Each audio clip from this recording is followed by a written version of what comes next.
दोस्तों Jayaprakash power ventures limited की बात करें तो स्टॉक के अंदर आज 3% के आसपास की गिरावट हुई। अब इस गिरावट के पीछे वजह बाजार में ज़बरदस्त गिरावट। बीएसई सेंसेक्स में भी लगभग 900 पॉइंट की भारी गिरावट हुई। इस समय बाजार में एफआई ज़बरदस्त बिकवाली कर रहे हैं, जिसकी वजह से बाजार में गिरावट का माहौल बना हुआ है। लेकिन बहुत ज़्यादा स्टॉक करेक्ट हो चुका है और आप देख तो इस बार रिजल्ट भी काफ़ी बेहतर कंपनी ने दिया है। इसके बाद में क्या इस समय इस गिरावट का फ़ायदा उठा के खरीदारी की जा सकती है, समझने की कोशिश करेंगे। आगे कंपनी के फ्यूचर प्लान क्या उसको भी जानेंगे। साथ में यहाँ पे हम रिलायंस पावर को डिस्कस करने जा रहे हैं, जहाँ पे रिलायंस पावर में आप देखो कि पिछले दिनों जो लोअर सर्किट का दौर था, आज उस पे ब्रेक लगा, लेकिन गिरावट आज भी हुई है। क्या अब यहाँ से खरीदारी की संभावना बन रही है? क्या रिलायंस पावर आने वाले समय बेहतर करेगा? साथ में ट्राइडेंट लिमिटेड की बात कर लेते हैं। बहुत ही शानदार बिजनेस है, कंपनी लगातार अपने बिजनेस को बढ़ाने की कोशिश कर रही है, लेकिन रिजल्ट इस बार कमज़ोर आया है। टेक्सटाइल सेक्टर दबाव में है। क्या ये स्टॉक आने वाले समय वैसा ही रिटर्न देगा जैसा कोविड काल में दिया था? जानेंगे इस वीडियो के माध्यम से। साथ में हम जय बालाजी इंडस्ट्रीज़ को डिस्कस करने जा रहे हैं, जिसने स्टॉक को स्प्लिट करने का ऐलान किया और साथ में Q2 का रिजल्ट भी दे दिया है। लेकिन फ्रेंड्स, उससे पहले अगर आप पहली बार हमारे चैनल पे आए तो चैनल को सब्सक्राइब कर दीजिए, एक बेल आइकॉन दबा दीजिए ताकि जब भी नया वीडियो बने पहला नोटिफिकेशन आपको मिले। वीडियो पसंद आए तो लाइक से जरूर कीजिए। चलो फ्रेंड्स, वीडियो स्टार्ट करते हैं। मैं हूँ आपका दोस्त SP दवे और हमारे अपने चैनल ऑनलाइन कमाई में आपका बहुत बहुत स्वागत है।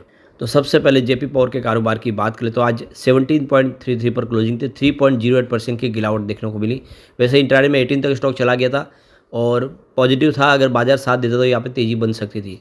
इतनी बड़ी गिरावट की संभावना है। इसकी परफॉर्मेंस देखें तो 3 मंथ का इसका हाई 23.77 का है। उस हिसाब से स्टॉक बहुत ज़्यादा करेक्ट हो चुका है।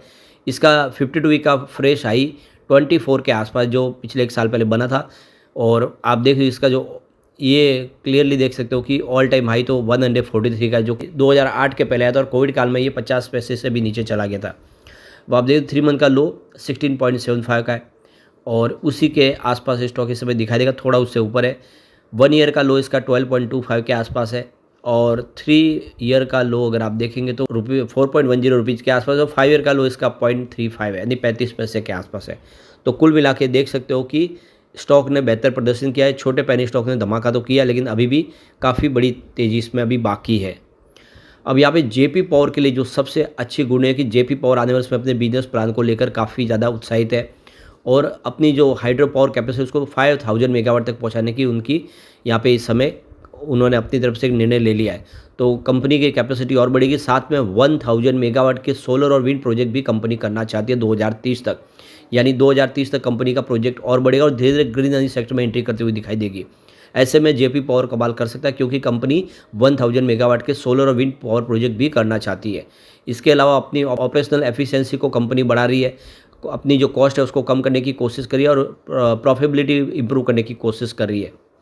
तो काफ़ी अच्छा मौका है जेपी पावर में निवेश के बारे में सोचने का। अब आप देख रहे हो कि कंपनी का विष्णु प्रयाग में जो हाइड्रो पावर प्रोजेक्ट है वर्ल्ड का प्राइवेट सेक्टर का सबसे बड़ा प्रोजेक्ट है। इसके अलावा बीना थर्मल पावर प्रोजेक्ट है, coal fired thermal power plant Madhya Pradesh में जो काफ़ी बड़ा है, और नाइग्रे कोल फायर प्लांट है इनका, तो ये भी मध्य प्रदेश में है। और कंपनी के पास कोल माइंस भी मध्य प्रदेश में, यानी कोल की भी इनके पास प्रचुर मात्रा है और कोल शॉर्टेज की कोई प्रॉब्लम नहीं, जिससे 24 घंटे बिजली का निर्माण हो सकता है। ऐसे में आने वाले समय जेपी पावर कमाल कर सकता है। अब हम चलते हैं ट्राइडेंट लिमिटेड की तरफ। तो 32.73 पर क्लोजिंग थी। 0.33% की गिरावट देखने को मिली। अब यहाँ पे गिरावट थमते हुए दिखाई देगी। भले ही बाजार में भारी गिरावट है, स्टॉक में कम गिरावट है, क्योंकि ऑलरेडी स्टॉक बहुत ज़्यादा करेक्ट हो चुका है। 70 रुपीज़ का स्टॉक 35 रुपये के आसपास पिछले 1.5 साल से है। अब इसमें और गिरावट की संभावना नहीं है। जैसे बाजार रिकवर होगा, यहाँ पे तेज़ी की संभावना हम कल्पना कर सकते हैं।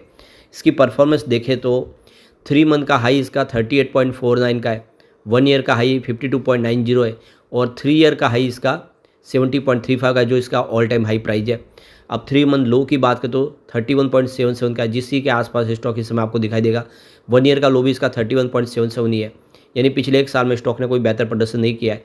लेकिन 3 ईयर का लो अगर देखेंगे तो 25.05 का है और 5 ईयर का लो 3.05 का, जो कोविड काल में था। वहाँ से उसने ज़बरदस्त दौड़ लगाई थी, 70 तक चला गया था। अभी स्टॉक बहुत समय से कंसोलिडेटेड हो रहा है। इसके फंडामेंटल काफ़ी अच्छे है। मार्केट कैप इसका 16,673 करोड़ के आसपास है और ये एक मिड कैप कंपनी है। नंबर ऑफ शेयर देखें तो 509.60 करोड़ है। पीबी इसका 3.9 का है और 1.09% का डिविडेंड पे आउट करती है। कंपनी आपको अपने प्रॉफिट में हिस्सेदार बनाती है। इसका कैश 526.99 करोड़ का है और प्रमोटर होल्डिंग यहाँ पे 73.19% के आसपास है। प्रमोटर की ज़बरदस्त होल्डिंग है कंपनी के अंदर। 75% की अपर लिमिट है, उसी के आसपास प्रमोटर ने शेयर लेके रखे हुए। सेल्स ग्रोथ इसकी 7.39% है और इसका आरओसी 11.30% है। इंटरप्राइजेस वैल्यू इसकी 18,207.79 करोड़ की है, जो काफ़ी अच्छी है। इसका पी रेशियो 50.74 का है। फेस वैल्यू इसकी ₹1 है और बुक वैल्यू इसकी 8.40 पर शेयर है। डेट इसका 2060.81 करोड़ के आसपास है और ईपीएस इसका 0.64 का है। आरओसी 9.24% है और प्रॉफिट ग्रोथ -7.66% है। तो फिलहाल कंपनी का 53% एक्सपोर्ट का बिजनेस है, स्पेशली यूएस के मार्केट में, जहाँ पे बहुत सारी प्रॉब्लम है इस समय, जिसकी वजह से कंपनी का जो प्रॉफिट है वो आपको दबाव में दिखाई देगा। कंपनी अपनी कैपेसिटी एक्सपांड करने की पूरी प्लानिंग कर रही है। टॉवेल सेगमेंट में देखें तो कंपनी 42 नए लूम्स ऐड कर रही है, जिससे आप आने वाले समय देख सको कि इनकी जो 7,200 टन पर एनुअल इनकी प्रोडक्शन कैपेसिटी हो जाएगी। यार्न सेगमेंट में देखें तो कंपनी 1,89,696 स्पैंडल्स और बढ़ा रही है, जिससे इनकी जो है और तेज़ी से कारोबार को बढ़ा पाए। सेटिंग सेगमेंट में भी अगर आप देखें तो 10.8 मिलियन मीटर्स पर डे के हिसाब से कैपेसिटी एक्सपांड करने की प्लानिंग है। साथ में कंपनी का सोलर पावर प्लांट कैपेसिटी भी बढ़ाई जा रही है। कंपनी अपने पावर प्लांट के लिए खुद बिजली का निर्माण करती है ग्रीन एनर्जी के माध्यम से। तो कंपनी का जो बिजनेस है वो बुधनी का जो बिजनेस है उसमें भी कंपनी अपनी कैपेसिटी को एक्सपांड कर रहे हैं। रिटेल एक्सपांड भी हो रहा है कंपनी का। आप देखें तो जो रिटेल इनके टच पॉइंट है वो यहाँ पे देखो कि 3500 है, जिसको आने वाले 2 साल में 10,000 तक पहुँचा दिया जाएगा। इससे क्लियरली समझ सकते हो कि बिजनेस कंपनी का और बढ़ेगा और डोमेस्टिक मार्केट में स्पेशली इस समय पकड़ मजबूत की जा रही है। जो आने वाले समय जो आप देखें तो जो एक्सक्लूसिव शोरूम है उनको भी डबल करने की प्लानिंग चल रही है। तो कुल मिला के इस कंपनी का बिजनेस प्लान अच्छा है। आने वाले समय स्टॉक बेहतर कर सकता है। एक समय एक अच्छा मौका है। इस बार गिरावट हुई है, कमज़ोर रिजल्ट रहा है, जिसकी वजह से शेयर की प्राइस बढ़ नहीं पा रही है। आंकड़े सारे नेगेटिव थे, आप रिजल्ट सामने देख सकते हो। रिजल्ट इस बार कमज़ोर रहा है, लेकिन कंपनी प्रॉफिट में है। आने वाले समय बेहतर उम्मीद कर सकते हैं। रिवेन्यू 1.71 थाउजेंड करोड़ के आसपास, जहाँ पे 4.71% की अर्निंग बेसिस पे गिरावट देखने को मिली। नेट इनकम 83.19 करोड़ के आसपास, जहाँ पे 8.29% की अर्निंग बेसिस पे गिरावट देखने को मिली। नेट प्रॉफिट मार्जिन 4.86% है, जहाँ पे 3.76% की अर्निंग बेसिस पे गिरावट देखने को मिली। तो यही वजह है कि शेयर की प्राइस बढ़ नहीं पा रही है, लेकिन स्टॉक अच्छा है, आने वाले समय बेहतर करेगा। चलते हैं रिलायंस पावर की तरफ। 38.56 पर इस समय क्लोजिंग थी। 2.38% की गिरावट देखने को मिली। पिछले 2 दिन से जो लगातार गिरावट हो रही थी उस पर ब्रेक लगाए। अब स्टॉक यहाँ पे कंसोलिडेट हो सकता है और एक नई तेजी के साथ आगे बढ़ सकता है। वॉल्यूम अचानक बढ़ा है क्योंकि इसमें आज लोअर सर्किट नहीं लगा, तो 5 करोड़ का वॉल्यूम हुआ, जो लगातार डिलीवरी बेस्ड काम नहीं हो रहा था, आज इसमें हुआ है। अब यहाँ पे फिलहाल मार्केट मोजो की तरफ से इसमें सेल की रेटिंग दी गई है, क्योंकि स्टॉक दबाव में है और आने वाले समय उनको लग रहा है कि कंपनी की मार्जिन भी दबाव में है। कंपनी के लिए जो प्रॉब्लम है इस समय वो लगातार आप देख सकते हो कि इनको solar energy corporation of India की तरफ से बैन किया गया 3 साल के लिए। अब ये कोई सरकारी टेंडर हासिल नहीं कर पाएंगे, लेकिन प्राइवेट सेक्टर में तो कंपनी काम कर सकती है, खुद का बिजनेस अपना बढ़ा सकती है, तो इसमें कोई चिंता की बात नहीं। प्राइस तो बिल्कुल कौड़ियों के भाव में आने वाले समय बेहतर करेगी। कंपनी जॉइंट वेंचर्स बना के विदेशों में भी अपने कामकाज को शुरू कर चुकी है। भूटान में इन्होंने रिलायंस एंटरप्राइजेस के नाम से नई कंपनी सब्सिडीज कंपनी बनाई है और वो अपने बिजनेस को आगे बढ़ाएगी, जहाँ पे सोलर प्रोजेक्ट और हाइड्रो प्रोजेक्ट किए जाएंगे। तो एक क्लियरली देख सकते हो कि इन्होंने अपना विजन क्लियर कर दिया है। आने वाले समय कंपनी बेहतर करेगी, ऐसे में एक अच्छा मौका है निवेश का।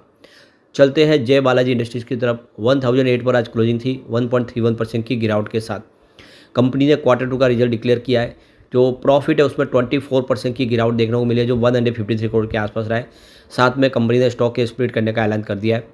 तो देख सकते हो कि फेस वैल्यू 10 रुपीज़ थी, उसको अब 2 रुपये में बदला जा रहा है। तो ये क्लियरली देख सकते हो कि इस बार बिजनेस थोड़ा सा कमज़ोर रहा है।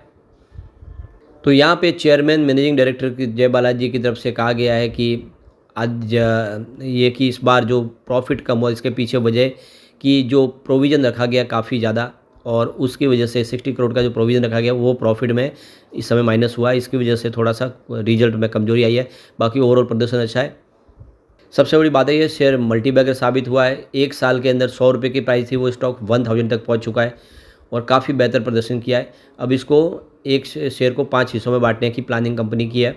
तो अभी इस समय मौका है आपके पास, स्टॉक स्प्लिट का फ़ायदा मिल जाएगा, दाव लगाया जा सकता है। लेकिन फ्रेंड्स, कोई भी इन्वेस्टमेंट करने से पहले अपने फाइनेंशियल एडवाइजर से एडवाइस ले ले या अपना खुद का रिसर्च करें, क्योंकि मैंने वीडियो आपके एजुकेशनल पर्पज़ के लिए ही बनाया। वीडियो पसंद आए तो लाइक से ज़रूर कीजिए और चैनल को सब्सक्राइब कर दीजिए। Thank you friends.